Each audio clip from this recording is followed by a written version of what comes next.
ఒక రోజున ఒక రైతు వెళ్తూ పొలంలో ఆయన గుడ్డు దొరికింది. గెద్ద గుడ్డని అర్థమైంది. తీసుకెళ్లి ఇంటికి వెళ్ళాక తన కోడి దగ్గర పెడితే కోడి అనుకుంటుంది నా గుడ్డే తీసుకుని దాన్ని కూడా పొదిగిన తర్వాత కోడి పిల్లలతో పాటు గెద్ద పిల్ల కూడా బయటకు వచ్చింది 21 రోజు.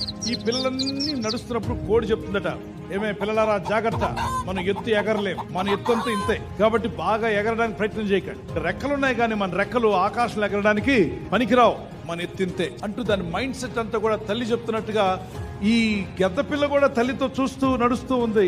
కోడి పిల్లలన్నీ ఎలా తింటే అలాగే తినాలని చెప్పి ఇది కూడా తింటుంది. తన మనసులో ఎక్కడో అనిపిస్తుందట, నేను ఎగరగలుగుతాను.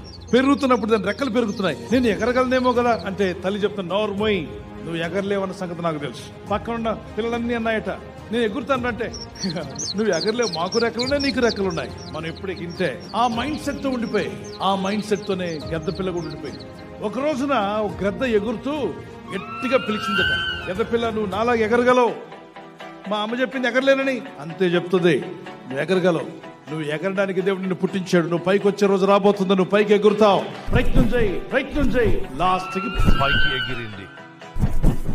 మీలో కూడా కొంతమంది ఈ సమస్య నేను దాటలేనేమో, ఈ ఆర్థిక ఇబ్బందుల నుండి నేను బయటపడలేనేమో, నా ఇల్లుకి ఇంతే, నా కుటుంబానికి ఇంతే, నా పిల్లలు ఇంకా తెలివైన వారు కాదు.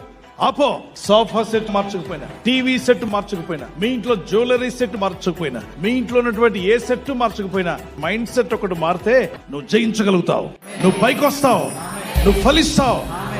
అలా నువ్వు ఆలోచించు. గొప్ప విషయాలు మీరు సాధించుదురుగాక. యెహోవా కొరకు ఎదురు చూచువారు నూతన బలం పొందుదురు, వారు పక్షి